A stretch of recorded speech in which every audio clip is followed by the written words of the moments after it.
혹시 뒤에 가려워서 잘 안 보이시는 분들은 자리를 약간 옮겨 주십시오. 옮겨서 저하고 어쨌든 눈이 마주칠 수 있도록. 저 기둥 뒤에 그 소연 형제하고 솔 나오세요. 예.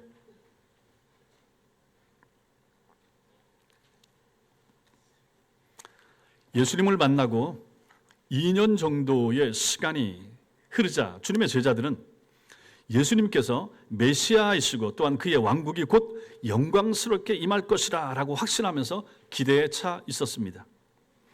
그 영광스러운 메시아 왕국에 들어갈 것을 기대하던 주님의 제자들이 이제 예수님께 질문을 던지는 거죠. 이것이 오늘 18장 1절 보십시오. 1절입니다. 그때 제자들이 예수께 나와 이르되 천국에서 누가 크니까 이렇게 말합니다. 이게 무슨 말입니까? 이제 영광스러운 주님의 나라가 임하게 되고 자기들도 들어가게 되고 주님이 왕으로 이제 다스릴 텐데 그렇게 되면 거기서 누구를 어느 자리에 임명하시겠습니까? 누가 제일 공이 많겠습니까? 이렇게 이제 묻게 되는 거죠. 여기에 대한 답변을 하시는 것이 이 마태복음 18장 전체의 내용이 되는 것입니다. 경쟁심이 생긴 거죠. 시기하는 마음이 생긴 제자들에게 주님께서 그 다음에 보시면 어린아이처럼 되라 하는 것을 요구하셨고 또 그 다음에 보면 형제의 죄를 처리할 때 어떻게 할 것인가 그 내용이 나오고 그 다음에 오늘 본문 21절부터 내용이 나옵니다. 오늘 본문의 핵심은 무엇입니까? 형제를 어떻게 용서할 것인가. 실제로는 이게 용서에 대한 내용이 되는 것입니다. 얼마나 용서해야 될 것인가. 이 말씀을 주의 깊게 듣던 이제 베드로가 제자들을 대표해서 오늘 21절에 예수님께 질문하는 거죠. 그러면 예수님, 형제가 나한테 죄를 지면 내가 몇 번이나 용서해 주면 되겠습니까? 7번이면 족하겠습니까? 하고 물은 거죠. 당시에 랍비들은 당시에 가르치기를 죄를 3번까지 용서하면 된다. 그 이상을 할 필요 없다. 이렇게 말했는데 베드로는 지금 인심을 써서 2배, 그 이상 7번까지 그 정도면 족할 것 같다라는 마음을 가지고 예수님께 물은 거죠. 그런데 주님께서는 기대와는 전혀 다른 대답을 22절에서 하시죠. 이거 몇 번 얘기하시는 겁니까? 490번, 70번씩 7번, 490번. 완전수인 7을 반복하시면서 결국은 490번 용서하라는 건 무슨 용서입니까? 무제한도로 용서하라 하는 말씀이 되는 거죠. 그리고 이제 23절 이하의 비유를 통해서 천국에 살게 될, 천국에 들어갈 천국 시민의 용서하는 삶에 대하여 말씀해 주시는 것입니다. 그래서 오늘 본문의 핵심은 용서가 되는 거죠. 용서인데 저는 여기서 용서를 통해서 드러나는 하나님의 은혜를 설교하려고 합니다. 지금 신앙의 본질 시리즈를 계속하고 있는데 제가 중요하다고 생각되는 그러한 한 단어, 그 개념들을 가지고 설교를 하고 있습니다. 용서를 설명하는 오늘 말씀이지만 저는 이 용서 속에서 은혜, 하나님의 은혜가 얼마나 놀랍고 얼마나 대단한가 하는 것을 이 시간 같이 나누기를 원하는 것입니다. 이 말씀 같이 나눌 때 깨닫는 은혜가 있게 되길 바랍니다. 먼저는 용서를 모르는 종의 비유를 우리가 좀 살펴봐야 됩니다. 주님께서는 23절에서 천국은 그 종들과 결산하려 하던 어떤 임금과 같다 이렇게 말합니다. 계산할 거리가 있는 것입니다. 종과 신하 사이에. 그래서 이때 나오는 여기 종들은 단순히 노예가 아니라 임금을 모시는 임금 옆에 있는 왕 옆에 있는 고위 관료, 고위 관리 이렇게 보면 됩니다. 24절에서 임금이 왕이 결산해야 되는 신하들 중에 누가 있냐면 왕한테 빚진 신하가 있습니다. 근데 10,000달란트를 빚진 신하가 나옵니다. 오늘 우리가 이 본문에서 중요한 것은 달란트에 대해서 좀 제대로 알 필요가 있습니다. 한 달란트. 여러분 거기 달란트 옆에 보면 숫자가 써 있습니까? 24절에 보시면 결산할 때 10,000달란트, 달란트 앞에 숫자 있습니까? 몇 번이 있습니까? 3번 혹은 5번 밑에 가보면 거기 뭐라고 써 있습니까? 금, 은의 중량, 금과 은을 재는 중량의 단위, 이것이 바로 달란트라고 나오는 거죠. 로마 시대에 금과 은을 잴 때 단위가 달란트입니다. 한 달란트, 그럼 여기서는 달란트는 금이라고 보죠. 금 한 달란트는 6,000데나리온이 됩니다. 한 데나리온은 당시 노동자의 일당입니다. 오늘날과 같은 거죠. 노동자 일당 10만 원 잡고 노동자 일당 6,000데나리온 6,000일 동안에 품삯 달란트의 양이 그 정도 되는 거죠. 그럼 한 달란트는 노동자가 6,000일 동안 일한 일당이 되는 것이고, 이걸 대충 따지면 평범한 노동자의 한 20년치 연봉에 해당되는 것이 한 달란트가 되는 것입니다. 여기 달란트와 데나리온 로마의 화폐 단위인데, 한 데나리온 하루 일당, 만 달란트는 6천만 데나리온이 되는 거죠. 만 달란트니까 한 달란트가 6천 데나리온, 만 달란트 6천만 데나리온. 그러면 이게 어떻게 됩니까? 노동자의 20만 년 연봉 뭐 이 정도 되겠죠? 그럼 지금 액수로 환산하면 어느 정도 되겠습니까? 여러분들 못하죠? 저는 할 수 있습니다. 미리 했기 때문에 6조 원, 6조, 7조 어마어마한 돈입니다. 만져볼 수도 없고 쓸 수도 없는 그런 돈이 되는 거죠. 그러니까 보십시오. 우리가 여기 읽으면서 결산할 때 만 달란트 빚진 자 하나를 데려오매 이렇게 읽는 거하고 이 만 달란트가 6조, 7조 된다. 그 정도의 액수의 빚을 신하가 왕 앞에 지고 있는데 지금 나왔다 생각을 해보십시오. 예수님께서 비유하시면서 설교하시면서 종종 과장법을 사용하시는데 여기도 마찬가지입니다. 그래서 과장법을 통하여 청중들의 관심을 끌고 예수께서 전하려고 하는 의도를 정확히 나타낼 때 이런 것을 사용하시는데 여기도 마찬가지입니다. 자, 그렇다면 빚을 많이 진 신하, 만 달란트 빚을 졌다. 갚을 수 있겠는가? 당연히 이 신하는 갚을 수가 없습니다. 왕 앞에 갚을 수가 없죠. 당시의 관습대로 그 신하 자신과, 그래서 왕이 뭐라고 말합니까? 다 팔아라. 아내와 자식들과 모든 소유를 다 팔아 갚아봐라. 이렇게 말하는 거죠. 이런 임금님의 이 무서운 명령 앞에 신하가 엎드려서 26절에 말합니다. 내게 갚으소서 다, 내게 참으소서 다 갚으리이다. 이렇게 말합니다. 이건 불가능한 거죠. 받아들이기 어려운 말이죠. 혹시라도 만약에 임금이 기간을 연장을 해준다고 해도 만 달란트 빚, 뭐 얼마를 더 연장해 주면 되겠습니까? 30년, 50년, 남은 생에 다 그 기간을 연장해 주면 갚겠습니까? 자식의 자식 갚을 수 있겠습니까? 못 갚는 금액이 되는 거죠. 이것은 결국은 그 빚진 이 노예에게, 빚진 이 신하에게 있어서는 이것은 절망이 되는 거죠. 갚을 수 없는 거죠. 반드시 갚아야 되는 거죠. 왕에게 빚진 거니까 갚아야 되는데 갚을 수가 없는 것입니다. 그런데 여기에 반전이 나옵니다. 자비로운 임금님이, 여기 이제 그다음부터 주인으로 나옵니다. 임금이 주인이고 왕이고 똑같은 사람입니다. 주인이 그를 불쌍히 여겨줍니다. 너무 많이 빚을 진 그 신하를 향하여 불쌍한 마음을 품습니다. 그래서 탕감해 주는 거죠. 탕감은 면제입니다. 없애주는 거죠. 하나도 안 받는 거죠. 그 신하는 이제 인자한 너무 좋은 주인으로부터, 임금으로부터, 왕으로부터 만 달란트 빚을 한순간에 탕감을 받고 더는 빚에 매이지 않는 자유의 몸이 된 것입니다. 그래서 거기를 떠났습니다.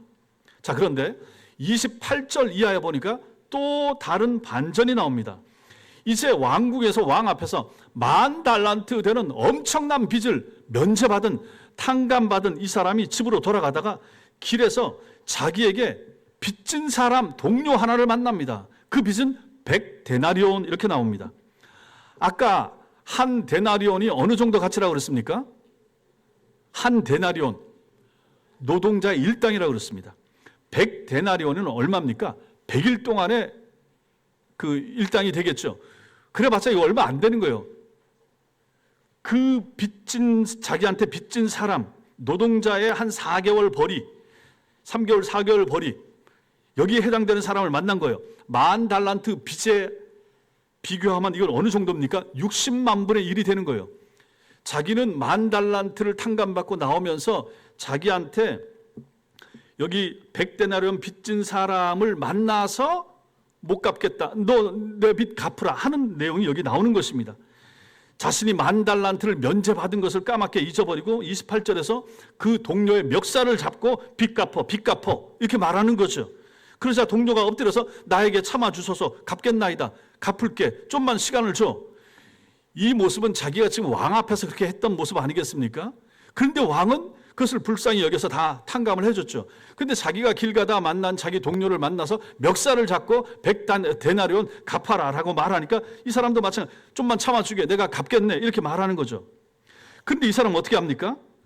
자기가 순간적으로 욱하는 마음이 있어서 빚진 동료에게 이제 달려들었다고 해도, 내가 지금 왕 앞에서 10,000데나리온 탕감받고 나오는데 이 정도 내가 탕감 면제 안 해주면 되겠는가, 그 마음이 들어야 마땅한 거 아니겠습니까? 그래야 정상인 거죠. 근데 이 사람이 그렇게 안 하더라 하는 것입니다. 그렇게 안 하고 오히려 그 불쌍한 친구, 동료의 빚을 갚도록 감옥에 쳐넣어 버리더라 하는 것이죠. 이거 말이 안 되는 거죠. 사람이라면 이럴 수가 없다 하는 것은 이 내용을 읽는 우린 전부 다 생각하게 되는 것입니다. 여기에 또 다른 반전이 또 나타납니다. 무엇입니까? 31절에 길에서 자기 동료 빚진 사람을 용서해 주지 않고 감옥에 쳐넣으라고 하는 이 사람의 모습을 본 사람들이 있는 거죠. 이걸 본 사람들이 왕 앞에 가서 이걸 일러 바치는 거예요. 그 모든 악한 행동들을 10,000달란트 빚졌던 임금에게 다 알려줍니다. 그러니까 임금이 들으니까 이거 얼마나 기가 막힙니까? 면제받았던 신하를 부릅니다. 그리고 32절에서 말합니다. 32절 읽겠습니다. 시작. 이에 주인이 그를 불러다가 말하되, 악한 종아, 내가 빌기에 내가 내 빚을 전부 탕감하여 주었거늘. 33절, 내가 너를 불쌍히 여김과 같이 너도 내 동료를 불쌍히 여김이 마땅하지 아니하냐 하고. 그렇죠. 당연히 이런 마음이 있었어야 되는데 이 사람에게 이것이 없었다 하는 것입니다. 그리고 다시 그 감옥에 저 사람 안 되겠다, 다시 쳐넣어라, 이렇게 하는 거죠. 자, 당시의 임금은 왕은 자기 마음대로 할 수 있습니다. 탕감해 줄 수도 있고, 탕감해 줬던 거 안 돼, 제 하는 걸 보니까 도저히 저거 안 되겠구나, 다시 빚 갚으라고 하고 감옥에 집어넣어라. 왕은 이렇게 할 수가 있다 하는 것이죠. 여기서 중요한 개념이 뭡니까? 불쌍히 여기는 마음이 없더라 하는 것이죠. 왕은 10,000달란트 빚진 신하를 향하여 불쌍히 여기는 마음이 있어서 용서해 주세요, 우리 자녀들까지 갚겠습니다 라고 비니까 불쌍히 여기면서 다 용서를 해줬어요. 자, 그러면 용서받은 이 신하도 나가서 길에서 만난 자기 동료, 자기한테 한 100일치 봉급 정도 빚진 정도 그 사람 만났으면 당연히 용서를 해줘야 되는 거죠. 탕감을 해줘야 되는 게 마땅한 거 아니겠습니까? 그런 마음이 있어야죠. 그 사람도 불쌍히 여겨야 되는 거죠. 자기도 불쌍히 여김을 받았으니까 다른 사람을 향해서도 불쌍히 여기는 마음이 있었어야 된다 하는 거죠. 측은히 여김. 그래서 이것이 용서함, 같은 내용이 되는 것입니다. 이것이 있었어야 되는데 이 종에게서는 이런 것이 없었다. 이것이 문제가 되더라 하는 것입니다. 두 번째로, 그렇다면 이 10,000달란트의 의미를 우리는 다시 잘 살펴볼 필요가 있습니다. 주님께서 베드로와 제자들에게 이 비유를 통해서 말씀하고자 하는 것이 무엇인가? 35절에 보십시오. 35절에 비유의 결론으로 말씀하는 거죠. 35절 같이 읽겠습니다. 시작. 너희가 각각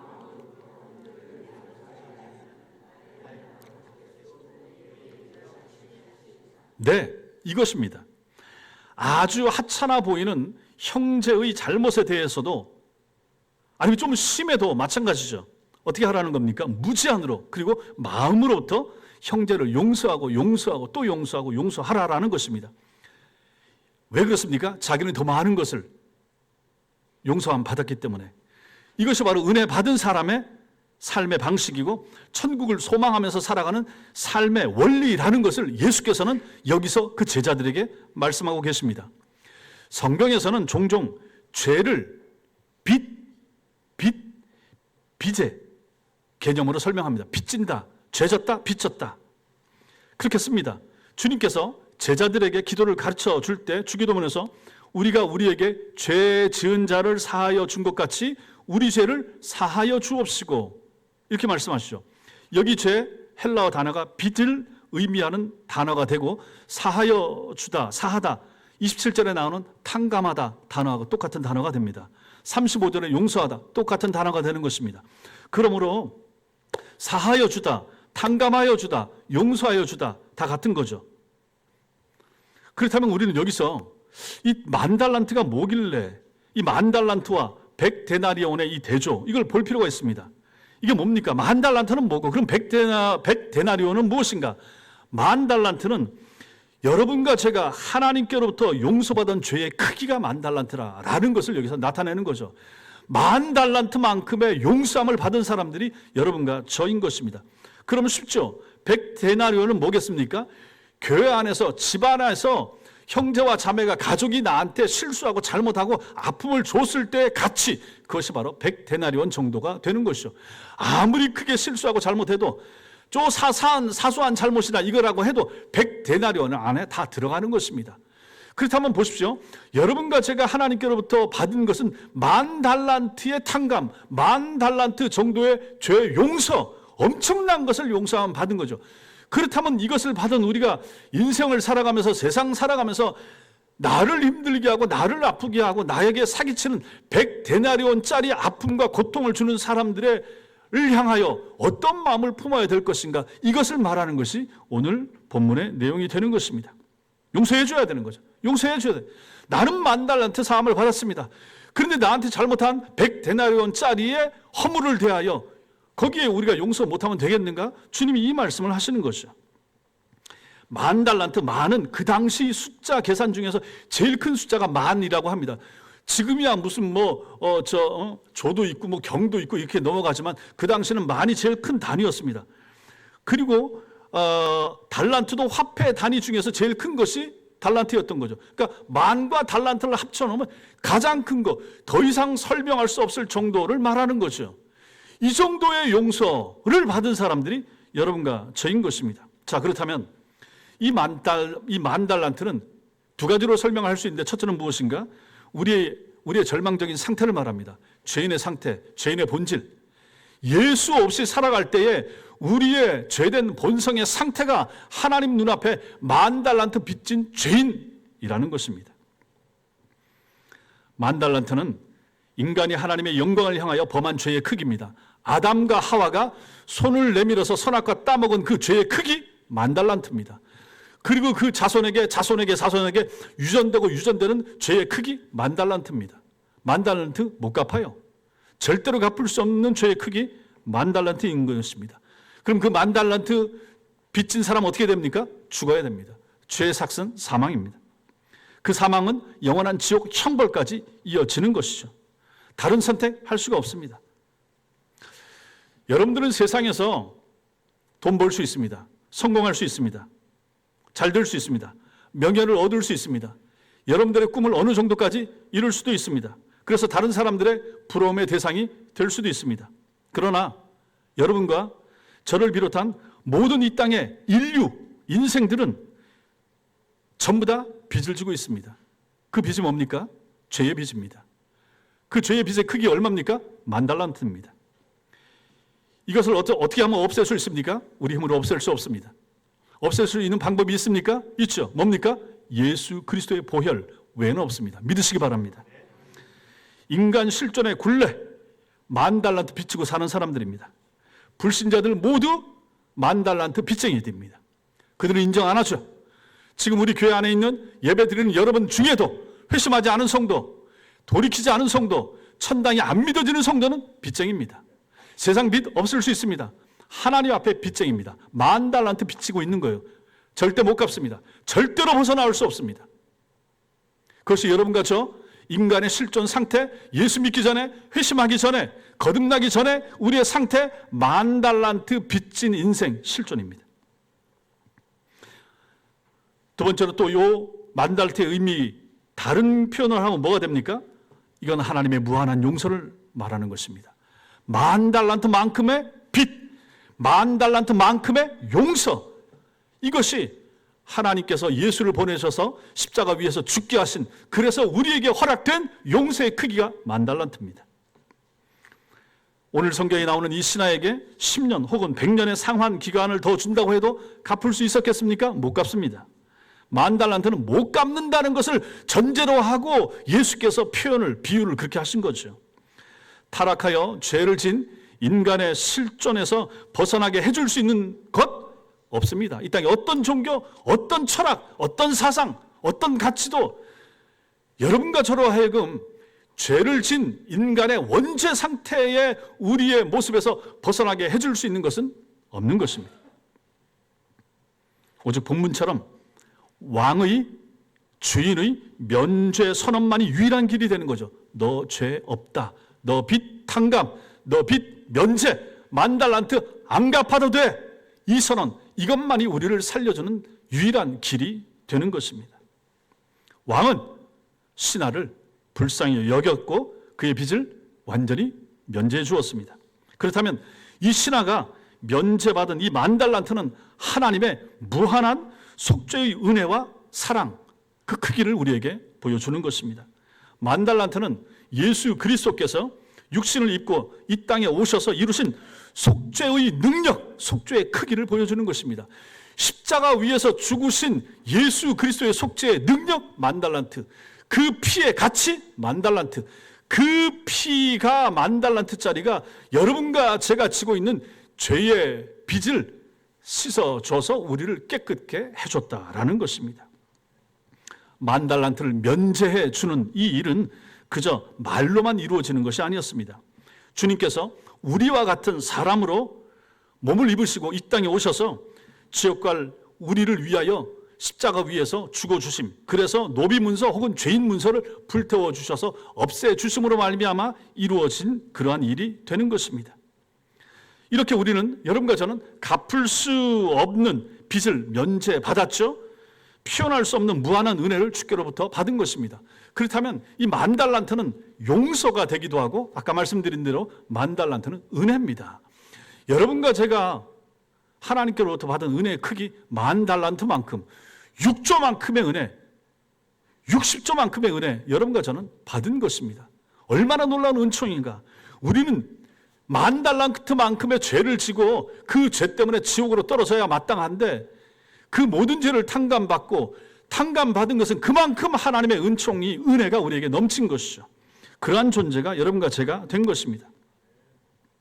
그래서 찬송가, 아까 우리가 불렀던 찬송가 216장 4절 가사에 10,000가지 은혜를 받았으니 내 평생 슬프나 즐거우나 이 몸을 온전히 주님께 바쳐서 주님만 위하여 늘 살겠네. 이 찬송이 그래서 나올 수밖에 없게 되는 거죠. 10,000가지 은혜를 받은 거예요. 10,000가지 죄, 평생 살면서 지을 모든 죄를 탕감받고 용서받은 사람들이 바로 여러분과 저 10,000달란트의 은혜를 입은 사람들이 되는 것입니다. 마지막으로 우리는 오늘 말씀에서 사람을 변화시키시는 하나님의 은혜에 대하여 보게 됩니다. 사람을 창조하신 하나님께서 사람을 변화시키시기 위해서 사용하시는 방법이 딱 하나 있습니다. 그것은 은혜입니다. 여러분과 저를 하나님의 사람 만드시기 위하여 하나님이 동원하신 방법, 은혜입니다. 아무리 무섭고 추하고 버려진 인생일지라도 10,000달란트의 은혜가 그 사람에게 임하면 바뀌어지지 않을 사람은 없습니다. 하나님의 무한한 은혜와 사랑만이 사람을 바꿉니다. 신자의 삶은 자기가 받은 은혜의 영광과 크기를 점점 더 알아가는 삶이 되는 것입니다. 이게 중요합니다. 성도 여러분, 여러분과 제가 예수를 믿고 신앙생활을 합니다. 처음 예수를 믿고 신앙생활을 한 지 얼마 안 된 사람도 있고 30년, 50년 믿은 사람이 있습니다. 이러한 우리에게 있어서 필요한 것이 무엇입니까? 시간이 지나면서 예수 믿은 지 오래되신 우리 장로님들, 권사님들 생각해 보십시오. 어떤 생각이 납니까? 시간이 지날수록 뭐가 생각납니까? 하나님의 은혜가 얼마나 큰가? 시간이 지날수록 나는 얼마나 죄인인가? 얼마나 죄인이었던가? 내가 받은 은혜가 얼마나 큰가? 결국은 신앙생활이라고 하는 것은 시간이 지날수록 하나님의 은혜를 더 많이 깨달아가는 것, 더 깊이 알아가는 것, 더 놀라운 은총을 깨닫는 순간, 이것이 바로 은혜의 경험이 되는 거죠. 신앙생활은 이렇게 되는 거죠. 처음 예수 믿었던 그 순간은 잘 모를 수가 있어요. 근데 시간이 지날수록 나의 일생, 나의 삶, 나의 과정 전부 다 하나님의 은혜였구나. 얼마나 놀라운가. 이것을 깨닫게 되는 거죠. 그래서 바울이 에베소 교회를 위해서 기도하는 내용이 에베소 3장 18절과 19절에 나옵니다. 읽겠습니다. 시작. 너희 모든 성도와 함께 지식에 넘치는 그리스도의 사랑을 알고 그 너비와 길이와 높이와 깊이가 어떠함을 깨달아 하나님의 모든 충만하신 것으로 너희에게 충만하게 하시기를 구하노라.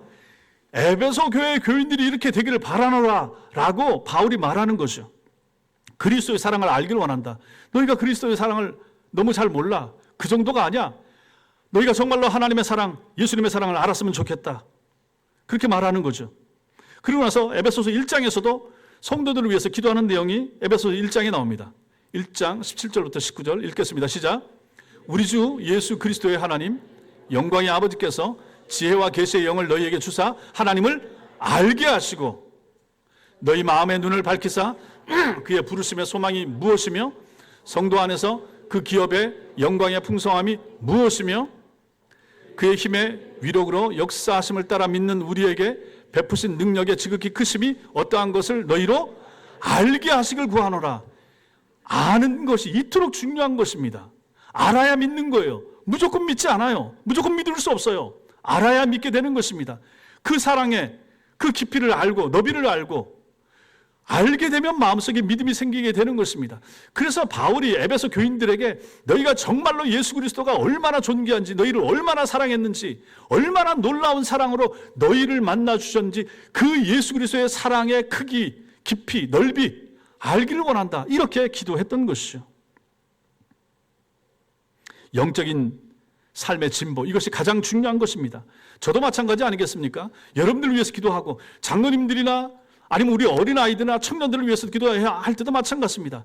신앙이 더 깊어지기를, 더 하나님을 잘 알기를, 더 예수 그리스도를 아는 지식에서 성장하고 자라가기를, 초신자뿐만 아니라 누구도 마찬가지인 거죠.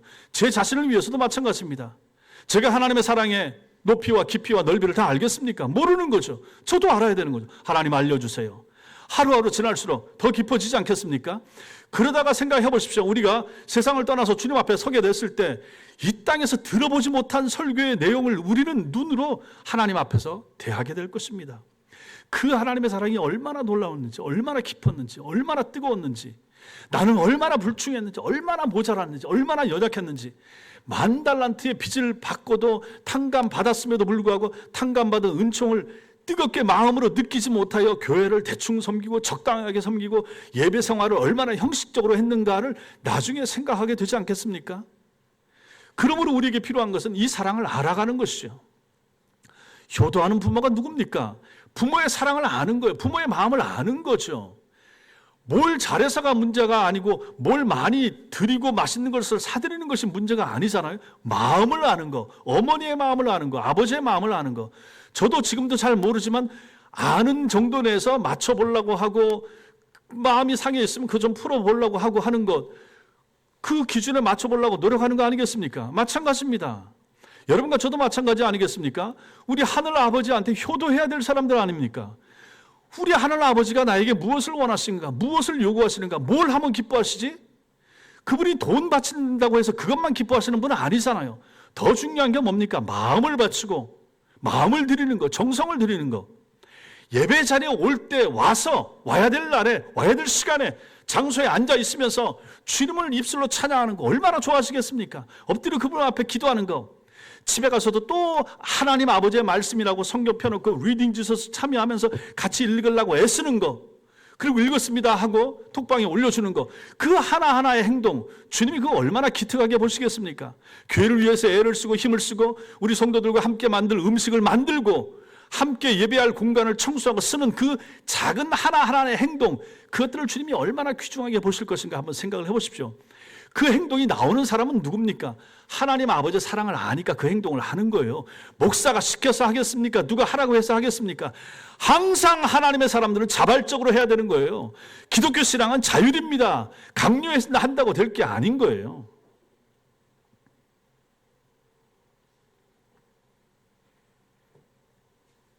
여러분과 제가 성화의 과정에 있습니다. 성화가 무엇입니까? 주님의 사랑의 크기를 알아가는 과정, 이것이 바로 성화의 과정이 되는 것입니다. 우리가 회심했을 때, 거듭났을 때 우리는 10,000달란트 빚을 탕감받았음에도 불구하고 우리 스스로 생각하기에는 한 데나리온 정도로 생각할 수가 있습니다. 여러분과 제가 처음에 회심했을 때 그 깨달음, 그 은혜, 그 죄사함 받은 그 용서의 크기를 한 100데나리온 정도, 하나님 감사합니다, 고맙습니다, 날 건져주셔서 구원해 주셔서 감사합니다, 이 정도였을 수도 있어요. 앞으로 필요한 것이 무엇입니까? 더 깊어지는 거예요. 이것이 500데나리온이 되고 이것이 1달란트가 되고 2달란트가 되고 100달란트가 되고 오늘 여기 10,000달란트 그 사랑 다 알 수가 없죠. 그렇게 신앙생활을 하다가 주님 앞에 가게 되지 않겠습니까? 이것이 바로 성화의 과정이 되는 것입니다. 여러분과 저 사람의 본성 바꾸기 어렵습니다. 정말 힘듭니다. 긴 시간이 지나도 마찬가지고 아내한테 그토록 잔소리를 들어도 잘 안 바꾸시는 거, 이거 사람의 본성입니다. 부모한테 그렇게 혼나고 해도 아이들 잘 안 바뀌어주는 거 마찬가지입니다. 그래서 성경이 뭐라고 표현합니까? 구스인이 그 피부를 바꾸는 것이 불가능하다. 흑인이 피부를 바꾸는 거 불가능하잖아요. 태어날 때부터. 표범이 그 반점을 변하게 할 수 있겠느냐? 표범의 몸에 붙어있는 반점 뺄 수 있습니까? 못 뺍니다. 못 바꿔요. 그것처럼 사람의 죄된 본성 바꾸기 어렵다. 성경이 말을 하고 있는 것입니다. 그런데 그것을 바꿀 수 있는 유일한 것이 있다. 무엇입니까? 하나님의 은혜입니다. 믿으시기 바랍니다. 하나님의 은혜만이 그것을 바꾸게 하는 거예요. 우리가 왜 불충하던 부모에게 불효하던 자식들이 왜 시집을 가고 애를 낳고 하면서 잘하게 되는가 깨닫게 되는 거죠. 그 은혜를 알게 되는 거죠. 은혜에 근접하게 되는 거죠. 그러니까 그때 정신을 차리게 되고 잘하게 되는 거 아니겠습니까? 하나님의 은혜도 마찬가지라 하는 것입니다. 하나님의 은혜가 내게 깨달아지게 되면 내 마음에 오게 되면 이제 그 주님 앞에 하고 싶은 게 많아지게 되는 거죠. 헌금도 하고 싶어지게 되는 것이고 시간도 더 드리고 싶어지게 되는 것이고 내가 교회에서 할 수 있는 것은 뭐가 없을까라고 생각하는 마음도 은혜를 깨달을 때 그것이 가능해지는 것입니다. 지난 주일 누가복음 19장에 삭개오의 변화를 우리는 보았습니다. 그 말씀 묵상 5번 문제 중에 삭개오가 변화된 이유를 묻는 것이 나왔죠. 삭개오가 무엇 때문에 변화됐습니까? 은혜입니다. 은혜. 어떤 은혜였습니까? 멸시받고 따돌림 당하던 그러한 사람이었는데 예수께서 오셔서 자기 이름을 불러줬어요. 사람들은 저 나쁜 놈, 저 매국놈, 저 죄인놈 이렇게 불렀을 텐데 삭개오야 하고 이름을 불러줬다는 얘기입니다. 아무도 잘 안 불러주던 그 이름을 예수께서 불러주신 거예요. 이름을 불러줬죠. 나무에서 내려와라. 너희 집에 들어가겠다. 다들 왕따시키고 상종도 안 하던 사람인데 주님이 오시고 이름을 불러주시고 그 집에 들어가시고 식사도 같이 하시고 하룻밤도 묵어주시고 이 얼마나 큰 은총인가. 그러니까 어떻게 됩니까? 변화될 수밖에 없는 거죠. 그 놀라운 예수 그리스도의 은총을 몸으로 체험하게 되니까 주여라고 입술로 부르게 되는 거죠. 재산의 절반을 떼서 가난한 자들에게 주겠습니다. 남의 것을 빼앗은 것 토색한 것이 있으면 네 배나 갚겠습니다. 누가 시킨 게 아닌 거예요. 은혜를 체험하면 이렇게 되는 거예요. 교회 안에 신앙생활 열심히 하고 헌금 열심히 하고 교회 봉사하고 저렇게도 애를 많이 쓰고 참 희생하고 시간 들이는 사람들 왜 그렇게 합니까? 그분들은 왜 그렇게 합니까? 우리 교회 장로님들, 우리 교회 권사님들 왜 그렇게 하십니까? 은혜의 크기만큼 하는 거예요. 자기가 깨달아진 은혜만큼 충성하는 거예요. 느껴진 은혜만큼 충성하고 봉사하게 되는 거죠. 그러니 성도 여러분 보십시오. 우리에게 필요한 게 뭡니까? 은혜의 깨달음이 필요한 거예요. 정말로 중요한 것이 무엇입니까? 은혜를 잘 깨닫는 거예요. 우리 자식들에게 필요한 것이 무엇입니까? 돈이 필요하고 지식이 필요하고 더 좋은 일자리가 필요하고 더 높은 연봉이 필요하고 그것도 필요하지만 더 중요한 게 뭡니까? 은혜의 깨달음이 필요한 거예요. 나에게도 은혜의 깨달음이 필요하고 아내에게도 은혜의 깨달음이 필요하고 우리 아이들에게 우리 교인들에게도 정말로 중요한 것은 이 놀라운 10,000달란트의 이 하나님의 은총에 어느 정도까지 깨달을 것인가, 어느 분량까지 깨달을 것인가, 이게 중요하지 않겠습니까?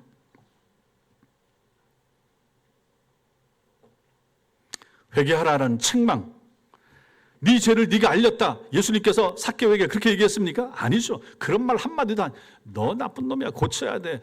동족을 팔아서 등치고 그렇게 살아? 얘기하지 않았습니다. 그냥 이름 불러줬죠. 네 집에 들어가자. 그걸로 끝이에요. 더 말이 필요 없어요. 그랬더니 스스로 은혜를 받은 사람들 속에 죄성이 스스로 생각나고 입술로 튀어나오고 자기 용서, 자기 자백, 고백 다 나오고 헌신, 결단, 믿음, 충성 여기서 다 나오는 거 아니겠습니까? 교인들이 다 이렇게 되는 거잖아요. 충성스러운 하나님의 일꾼들이 이렇게 되는 거 아니겠습니까? 시간이 지나도 변두리를 빙빙 돌면서 코어 멤버가 되지 못하고 신앙의 핵심을 붙잡지 못하고 믿음의 열정을 품지 못하고 뜨거운 기도를 하지 못하고 감격적인 찬송을 하지 못하고 교회의 핵심 멤버가 되지 못하는 이유가 무엇입니까? 은혜가 안 깨달아지는 거예요. 은혜가 안 믿어지는 거예요. 말씀을 사모하는 마음이 안 생기는 거예요. 찬양 가사가 내 마음에 와 닿지가 않는 거예요. 왜 기도를 열심히 해야 되는지 안 믿어지는 거예요. 그것만 되면 얼마나 좋겠습니까?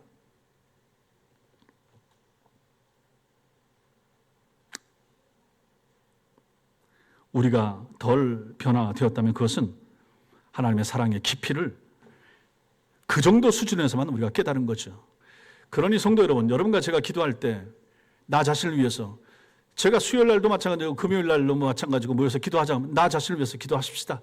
내가 중요합니다. 내 믿음의 신앙, 내 믿음의 수준, 내 신앙의 깊이, 이게 얼마나 중요한가. 내가 잘 서야지, 내가 깊이 서야지. 그래야 내 가족들을 위해서도 기도하고 내가 챙겨주고 그들이 내게 아픔을 쳐도 견뎌낼 수 있는 그러한 내공이 생기는 거 아니겠습니까?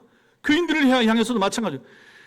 조그만 말에도 그냥 튀어나가고 반발이 생기고 다툼이 나오고 시기하고 질투하고, 이것은 내가 깊지 않은 거예요. 내 신앙의 내공이, 내 신앙의 깊이가, 내가 깨닫는 은혜의 체험이 깊지 않으니까 작은 일들은 쉽게 마음이 상하고 토라지고 삐치고 이렇게 되는 거 아니겠습니까?